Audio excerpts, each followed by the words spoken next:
Your favorite meal. Here you go, Fred said with a big smile, placing the plate of hot food on the table before me. Enjoy.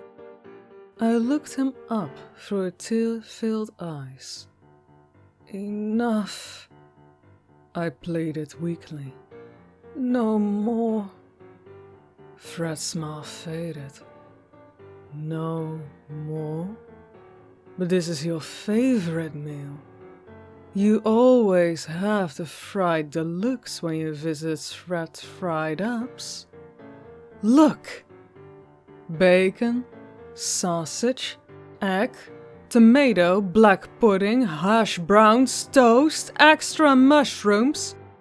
No baked beans because I know you don't like them. And plenty of hot tea to wash it all down.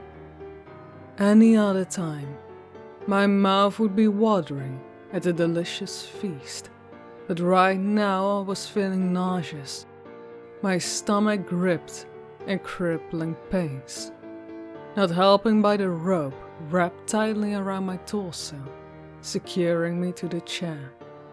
You'll have to eat it, Fred insisted, now looking upset. I made it especially. This is the 10th one, I sobbed. I can't do it. You're killing me. Don't be so fucking ungrateful, Fred roared, his fat, red face turning purple with rage. I'm just reminding you how much you love my food, my cafe. You're always saying this is your favorite place to eat. Why are you doing this? I cried. I value the loyalty of my customers, and I don't like when they betray my trust. His face became sad again. Do you have any idea how I felt when one of my waitresses told me she saw you eating at the Golden Panda last week? I felt sick, shocked, horrified. I thought my cafe was your favorite place to eat. I thought you cared. I couldn't believe what I was hearing. You abducted me and force-fed me on fried breakfast after another because I decided to eat somewhere else one day.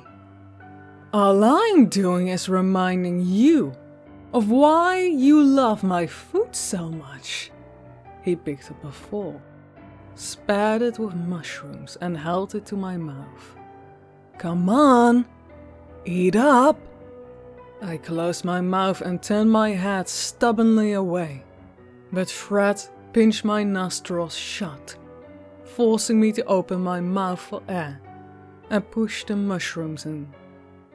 I let them fall out of my mouth. A furious roar. He picked up the mug of tea and threw it at my chest, causing me to scream as the boiling liquid seared my flesh through my clothes. Fucking eat, he spat, shoving a piece of bacon into my mouth and clamming it shut so I couldn't spit it out. Suddenly, a sharp pain gripped my chest. My eyes widened and panicked. Was I having a heart attack?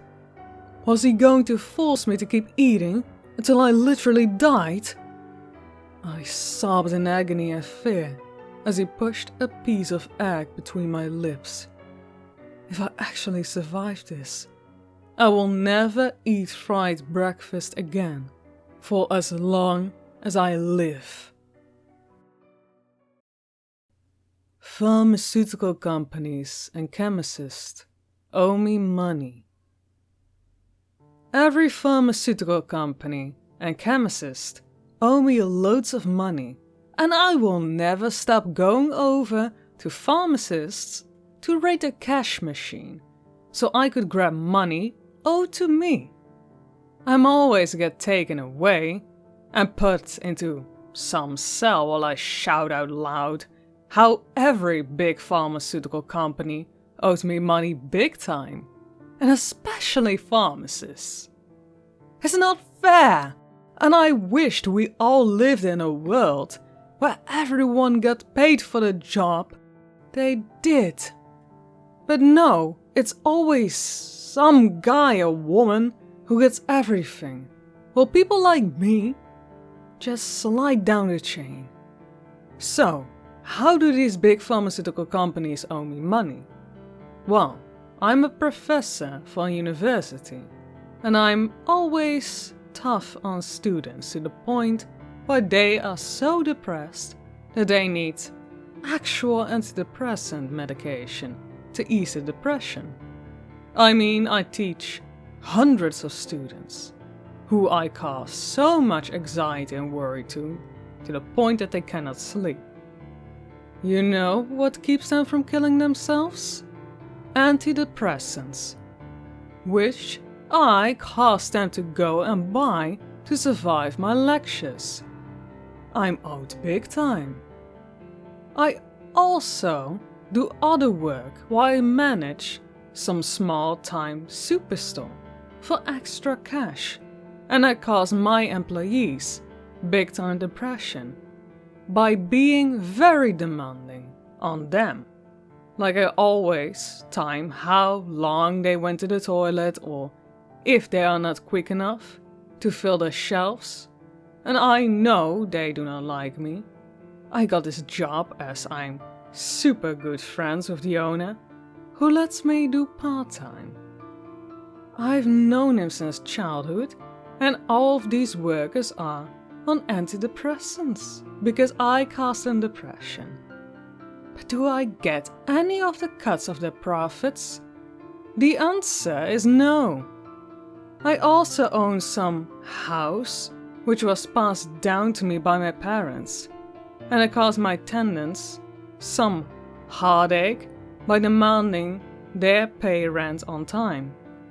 I also do other stuff to them, like maybe not fixing things straight away, or just in general be bad to them, and this causes my tenants depression, which forces them to be on antidepressants.